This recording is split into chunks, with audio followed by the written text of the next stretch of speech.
Hey guys, welcome to the third episode of our Stay at Home and Cook with Me series. This one is a special Easter edition and I'm going to be sharing what I'm making for lunch this Easter Sunday. Easter is a time where we gather together as a family. I'm talking about my family, but unfortunately because of the lockdown, we cannot come together at this time. My mom's tradition on Easter Sundays is to make her staple rice and stew with chicken and salad and plantains and call all her children come together to her house and we just sit down, eat and have a good time. But unfortunately, we can't do that. I'm stuck at home with my youngest brother and we're trying to relive the whole Easter experience. So I'm going to be making a hearty lunch for us. Although I'm not going to be making my mom's usual rice and stew, I'm making something else. I'm making pasta with an amazing sauce, like an amazing bomb-ass sauce. But we will relive the memories and the Easter experiences that we've had in the past and just make it a palatable time. We thought it best to share this lunch experience with you, and I'm going to be making this lunch with lots of mouth-watering vegetables. I already have them chopped and diced here, and some of them sliced. I have my chicken, I have sausages, I have baked beans, and of course I'm going to be cooking with some Maggi seasoning cubes. Alright guys, let's get right into this. Before we get right into the cooking action, if you haven't subscribed to the channel, please go ahead and hit the subscribe button and the bell just right beside it so you can get instantly notified whenever we upload a new video. And if you like this video after watching it, which I know you're definitely going to like, please do not forget to give us a thumbs up. Alright, now we can go into the cooking action. So as usual for our Cook With Me videos, this is going to be a very casual video. It's not a tutorial type video. I'm just going to be walking you through the entire process, but I'm going to try to be as fast as possible so that I do not spend so much time cooking this lunch, because we're supposed to be spending this day having a good time and just laughing and gisting and eating and drinking. You get? Alright. Okay, so we're at the stove top now and we're ready to start this cooking action. I'm going to start by cooking the chicken first, the way my mama used to make it. Hi mama, in case you're watching this, happy Easter Sunday! So I'm going to start by transferring the chicken pieces into the pot. I'm using some chicken thighs and chicken drumsticks because they are the most flavorful parts of the chicken. Okay, can you hear the sizzle? So next up, I'm going to season this chicken with some onions that I have already sliced. I'm going to throw that all in like so. I'm also going to throw in some Scotch bonnet peppers because I like my food very hot and very spicy. A lot of that is going to go in. Also going to throw in some curry powder. I'm also going to throw in some thyme.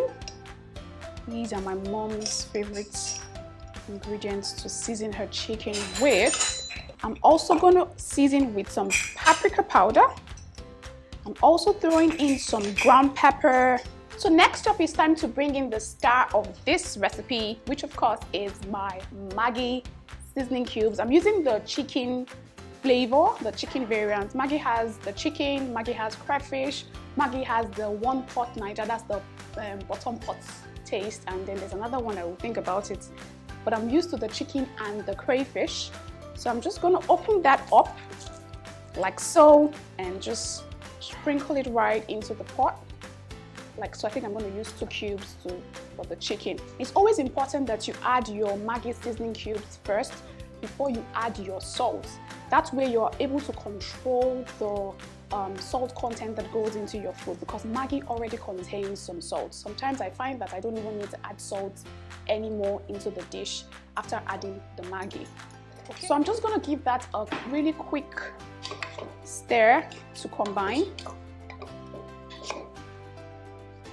Now I'm not adding any water to this pot right now because chicken usually releases some of its moisture as it cooks.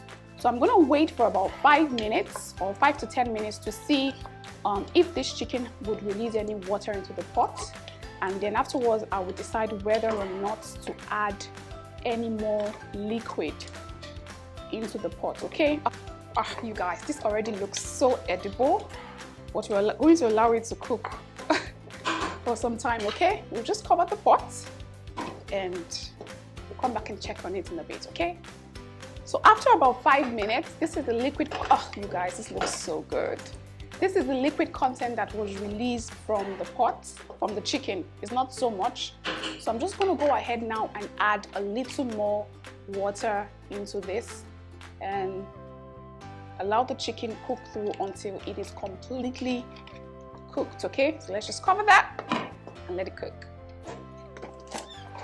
So guys, this has been cooking for about 10 minutes now, and the aroma in this kitchen is heavenly. I forgot to mention earlier when I was putting the Maggi cubes, the Maggi actually adds amazing taste to your dish, as well as gives the dish an amazing aroma that just makes everyone just go, what is smelling in the kitchen? Like, it will literally fill the whole house. Anyways, this is done now. I'm using soft chicken, and soft chicken doesn't usually take a long time to cook.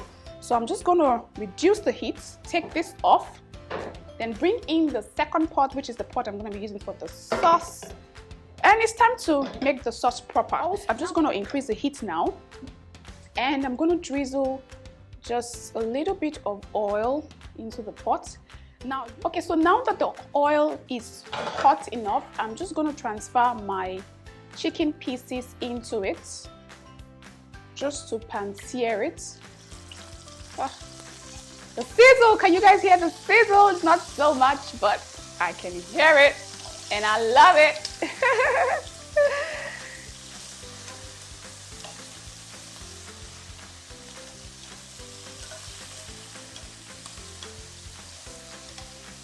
So afterwards, I'm just going to take out all of the chicken pieces and place in the plates. It's going to make its entrance back into the pot when the sauce is already cooking. Okay, yeah, smells so divine in the kitchen. Now that we've built up some flavor in the pot, we're going to start making the sauce proper. I'm going to start by throwing in some onions. The sizzle! The sizzle! Be giving me all the life in the world. I'll give that a quick toss to combine. Afterwards, I'm going to throw in some garlic. This is just garlic paste. There is no sauce without garlic. Give that another stir. Oh, the aroma just went up to another level. Also going to throw in the chopped up Scotch bonnet peppers. Followed by some diced tomatoes. You guys, I told you that this sauce is going to be a sauce made in heaven. And I'll cover up the pot and allow the tomato to fry up for about 8 to 10 minutes, or until all the liquid content in here has evaporated into the air. Okay, so this has, oh my goodness, oh my goodness, oh my goodness. This has been cooking for about 8 minutes now, and it's almost perfectly fried. Looks so gorgeous. So at this point, I'm going to throw in my carrot strips. All the carrot strips is going to go in. I like to cook with a lot of carrots when I'm making this sauce. That's another way to load up on more vegetables. So just give that a quick stir. At this point as well, I'm going to throw in some tomato paste. Now this is going to help with the color and also help add some flavor to the dish as well. And I'll just mash that all up into the carrots and tomatoes. Guys, I'm going to throw in the chicken stock that I used to cook the chicken earlier, along with the seasonings and everything. I'm adding this first so that I know whether or not to add any extra seasonings. I'm just going to give that a quick stir to combine. Oh, it's already starting to look so pretty and so good. I think I'm going to add a little tiny bit of water to this because it's still quite thick. So this is sizzling nicely, but before I go ahead and season the sauce again, I'm going to give it a quick taste because I added some seasonings to the chicken when I was cooking it. So just a very quick taste. Okay, still needs a little more seasoning. So I'm going to go ahead and season with a little more curry powder, a little more thyme, also adding some ground pepper. And of course, this sauce is not going to be complete without my Maggi chicken seasoning cubes. This is also going to help lend some more flavor to my dish, as well as improve the taste. And of course, help with the aroma as well, because we want everybody saying, what's going on in here? What is cooking in the kitchen? So I'm just going to sprinkle that all around. Of course, I'm also going to be adding some salt, just a little bit, because my Maggi already has salt in it. I'm also adding some paprika powder, of course, for some more color and flavor. And I'll just give this a quick stir to combine. And then at this point, I'm going to throw back my chicken. I'm going to throw it back in the sauce so that it starts to soak up all the goodness of the sauce. And I'm also going to add some bacon and sausage pieces as well. It's Easter, guys. We're going all out with this dish. Don't judge me if I have too many proteins obstructing the sauce. It's all part of the goodness. I'll give this a stir to combine. You guys, this is already looking so lush, but guess what? We aren't even done yet. I will cover the pot and allow it to cook for another 5 minutes. All right, guys, so we are almost getting to the finish line. I'm about to reveal this yumminess. Oh Lord, look at the way it's bubbling so nicely. And the aroma, guys, the aroma is so heavenly. What is it? I promise you there's nobody you will cook this sauce for that will not ask you for more or thank you so much for giving them this yumminess. This is the definition of yumminess.com.ng. I said we aren't done yet. Next up, I'm going to throw in some baked beans. Now, by all means, you can totally do without the baked beans, but I tell you that these baked beans makes all of the difference, and you definitely would want to add it to this sauce because it takes the taste to another level. All of the baked beans is going to go in. You guys, I promise you, I'm not misleading you at this point. Along with the baked beans, I'm also going to throw in some red bell pepper strips for some pop of color and for freshness, and also the green bell pepper strips as well. Mix this all up together to combine. You guys.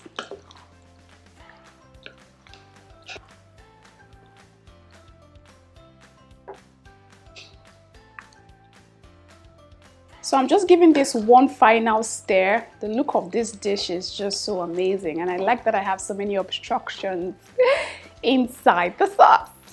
I'll cover the pot and allow it to cook for another 2 minutes, and our sauce is ready to be served. I'm going to serve this yummy sauce with some pasta. All I do with the pasta is bring some water to a rolling boil, season with some salt, then add the pasta into the pot, cover the pot and cook till it's al dente or tender. Then I drain out the liquid, I serve up my pasta on a plate, I garnish with some fresh parsley leaves to make it look extra pretty. Then I dish out the sauce as well and serve the pasta and the sauce side by side. This is a match made in heaven. Oh no, this is a match made in Winnie's kitchen. The Zeelicious kitchen. So guys, I hope you enjoyed watching me make Easter lunch for my brother and I can't wait to dig into this sauce and into the pasta. We're going to just have a good time, sit down, relax and just gist and have some drinks and just have a good time basically. And you definitely should recreate that atmosphere in your house. Call your family together, just sit down around the dining table and just share good memories, talk about Christ, talk about Easter, talk about life, and have a good laugh whilst at it. Remember to cook your Easter lunch with Maggi seasoning cubes, because with Maggi, everyone is a star in the kitchen. Alright guys, I'll see you next time with another episode of Stay at Home and Cook with me. Until then, let's be very kind to one another, love yourselves generously, and please stay safe. Take care.